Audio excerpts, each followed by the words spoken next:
Hola mis queridos amigos, espero que se encuentren muy bien. En esta ocasión vamos a hablar sobre el ensayo hispanoamericano. Ya hemos hablado en algún momento que era un ensayo, en cuántas partes se dividía. Es así que hoy empezamos con esto que es de gran importancia, definición del origen de ensayo. El ensayo consiste en una interpretación o explicación de un tema humanístico, filosófico, político, social, también de forma cultural, puede ser también deportivo, por tomar algunos ejemplos. Sin que esto sea necesario y obligado usar un parámetro documental, es decir, de manera libre, asistemáticamente y con voluntad de estilo. Se trata de un acto de habla perfecto. Un ensayo es una obra literaria breve de reflexión subjetiva muy personal en la que el autor trata de manera elocuente y no de forma exhaustiva lo que muestra sobre una obra, cierta voluntad de realizar este proceso que es tan importante en la vida de la literatura. También podemos decir que el ensayo es una forma particular de comunicación de ideas, generalmente de ideas, porque esto es importante, realizado por un autor que nos da a conocer su pensamiento y no lo con gran libertad, un pensamiento libre de él hacia una obra de otro autor.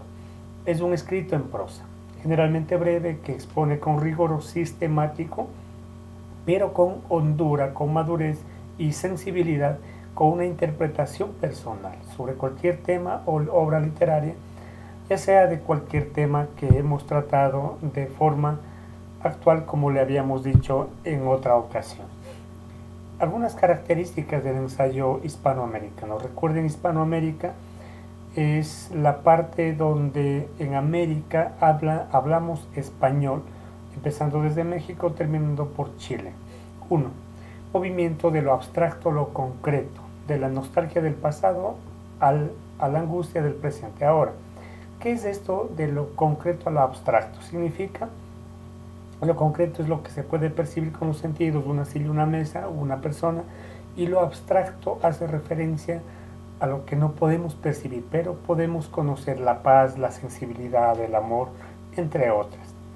Ahora, ¿por qué la nostalgia del pasado y la angustia del presente? No estoy de acuerdo, sin embargo, es un proceso característico, porque el ser humano no debe ser triste por toda su vida. Antes se leía para el deleite, ahora para encender el ánimo de la pasión, del trabajo, de las actividades del ser humano, de los designios que encuentra en nuestra América. Esto habla desde cuando nació el ensayo en Hispanoamérica. En su economía se veía los signos de incipientes realidades en América. Esto habla antes de la independencia, cuando los españoles habían tomado nuestras tierras y había gran desuso en el sentimiento hispanoamericano. Integración del pasado como reflejo del porvenir, como preocupación. Deseo renovado de humanizar a la cultura, de actualizar, porque las culturas van cambiando y tenemos una forma de pensar diferente. Hace 50 años atrás, el hoy y el mañana será diferente.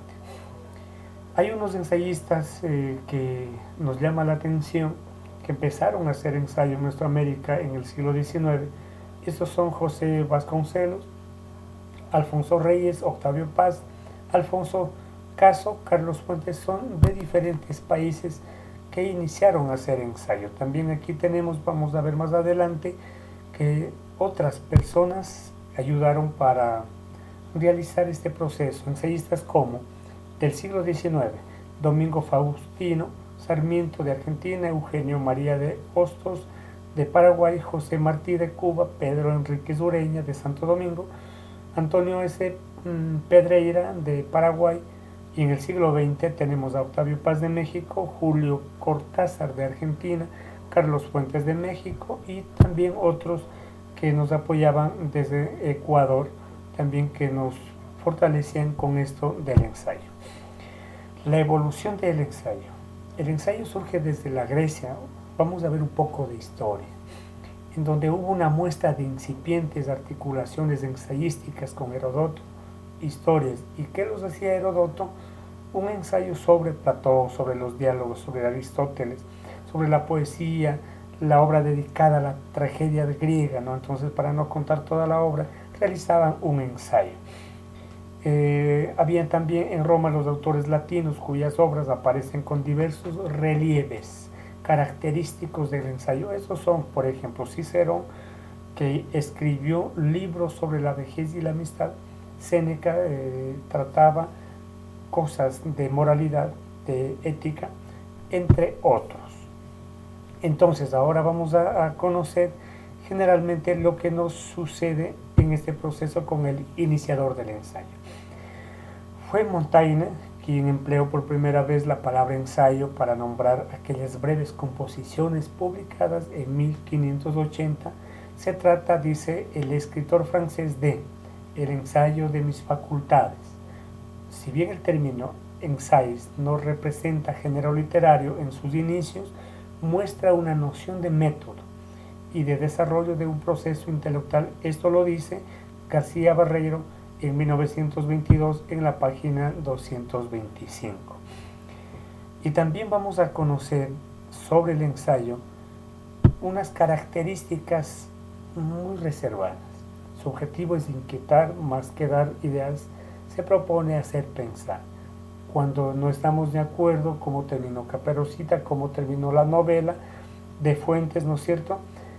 Participa por igual de la imaginación artística que del razonamiento científico. Busca la verdad, pero busca la verdad desde el punto de vista de ese personaje o quien hace el ensayo de la obra literaria. El ensayo es un escrito, obviamente, que requiere de una estricta ordenación lógica en la exposición. Empieza con desarrollo, introducción y luego con la conclusión.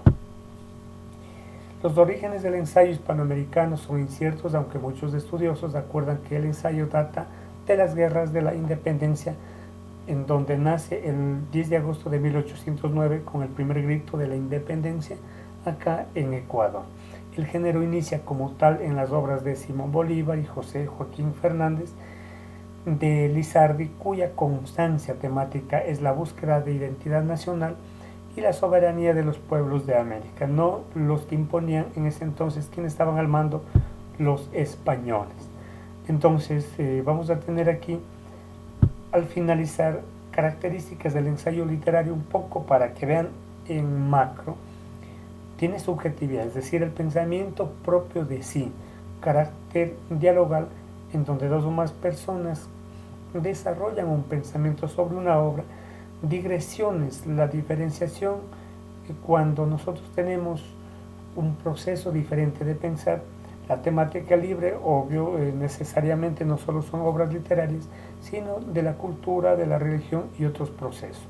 Estructura no rígida, es decir, no se centra como la poesía en un término en donde tenemos que acatar cierta normativa.